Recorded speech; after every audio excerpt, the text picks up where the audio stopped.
नमस्कार, आप देख रहे हैं FT न्यूज और इस वक्त की सबसे बड़ी खबर। नमस्कार, FT न्यूज में आपका स्वागत है। मैं हूं आपके साथ नम्रता शर्मा। आइए नजर डालते हैं खबरों पर। अकबरपुर कब्रिस्तान पर जबरिया कब्जे के विरोध में वक्फ ट्रिब्यूनल में केस दायर। आपको बता दें, भोपाल शहर के अकबरपुर इलाके में स्थित कब्रिस्तान की भूमि पर गौशाला के नाम पर भूमि पूजन किया गया था, जिसके बाद से मुस्लिम समाज में आक्रोश के चलते कई प्रदर्शन भी किए गए। इसी क्रम में जमीयत उलेमा हिंद प्रदेश अध्यक्ष हाजी हारून के निर्देश पर जमीयत उलेमा जिला भोपाल ने वक्फ अधिनियम के तहत केस दायर किया। कोईफिजा स्थित वक्फ ट्रिब्यूनल में पेशी के दौरान अधिवक्ता इब्राहिम सरबत शरीफ ने बताया कि वर्तमान कब्जाधारी अश्विनी श्रीवास्तव को 2019 में वक्फ किराएदारी से हटा दिया गया था। वक्फ अधिनियम में कब्रिस्तान की किराएदारी को लेकर कोई प्रावधान नहीं है। ट्रिब्यूनल में पेशी के दौरान जमीयत उलेमा जिला अध्यक्ष हाफिज इस्माइल बेग, अकबरपुर कब्रिस्तान कमेटी के अध्यक्ष मौलाना हनीफ साहब, मुफ्ती साबिर साहब, तलेहा खान इत्यादि कमेटी के सदस्य मौजूद रहे। मुझको जो है जमीयत उलेमा हिंद भोपाल द्वारा अपना अधिवक्ता नियुक्त कर यहाँ पे प्रस्तुत करवाया गया है, जो कि वक्फ कब्रिस्तान अकबरपुर के संबंध में, जिसमें जो है एक नावेदक क्रमांक 2 जिसको हमने अपनी चर्चा में बनाया है, श्रीवास्तव द्वारा जो है गौशाला का निर्माण किया गया है। तो जिस भूमि पर वो निर्माण किया जा रहा है वो मध्य प्रदेश वक्फ बोर्ड में वक्फ संपत्ति के रूप में पंजीकृत है और उसी भूमि का अश्विनी श्रीवास्तव पूर्व में एक कमेटी का किराएदार रह चुका है। औकाफ अम्मा का 2019 में हमारे द्वारा कमेटी द्वारा उसकी किराएदारी टर्मिनेट की गई है। वर्तमान के शासकीय खसरों में भी जो है कब्रिस्तान के रूप में वो भूमि दर्ज है। तो इस संबंध में हमने यहाँ एक माननीय न्यायालय का प्रस्तुत करा है कि उस भूमि पर जो निर्माण किया जा रहा है उसको रोको। अभी जो है कि वेट किया जा रहा है शासन के वकील का और अश्विनी श्रीवास्तव साहब के वकील का कि वो आए और जवाब पेश करें, क्योंकि कोर्ट 5 बजे तक होती है, तो अभी तो 2 ही बजाए, तो इसलिए उनका वेट किया जा रहा है। 5 बजे के बाद ही बताया जाएगा। सर नहीं पहुंचे वो पेशी पे तो उनके खिलाफ एक पक्षीय कार्रवाई करके हम कोशिश करेंगे कि यथास्थिति के आदेश आज लिए जाएँ कोर्ट से और वहाँ पर जो स्थिति है उसको मेंटेन करवाया जाए। 2013 में कोई ईओ साहब थे औकाफ अम्मा के, उनके द्वारा उनकी किराएदारी कर दी गई थी।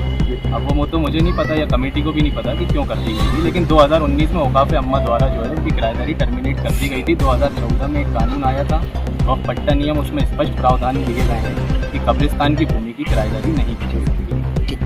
अध्यक्ष जमीयत उलेमा जिला भोपाल।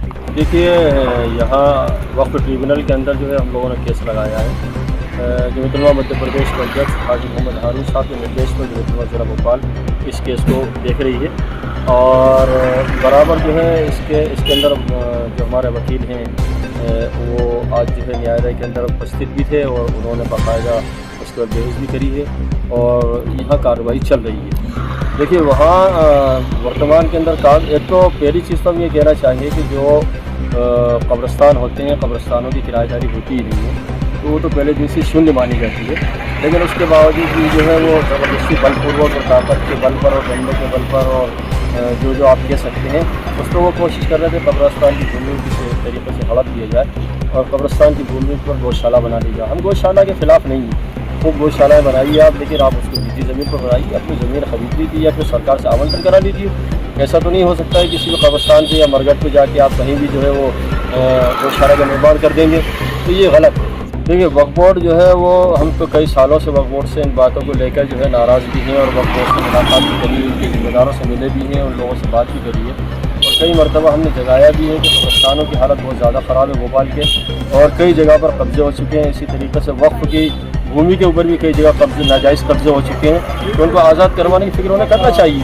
अब वो अगर इसकी फिक्र नहीं करते हैं तो इसके जिम्मेदार वो खुद हैं। हम लोग भाई वो जो चीज़ हो नहीं सकती उसे कैसे कर दी, उसको बाकायदा या कोर्ट के अंदर जवाब देना होगा। ठीक, तो लीगल एक्शन किया जा रहा है और कोर्ट में जवाब देना होगा। काम तो पिछली बार विवाद हुआ था, पिछले हफ्ते जब से काम बंद है, एक दिन साथी उपस्थित हुए थे, उन्होंने काम बंद करवा दिया लीगल नोटिस दे करके, जब से काम बंद है। क्या लगता है सर आपको न्याय मिलेगा?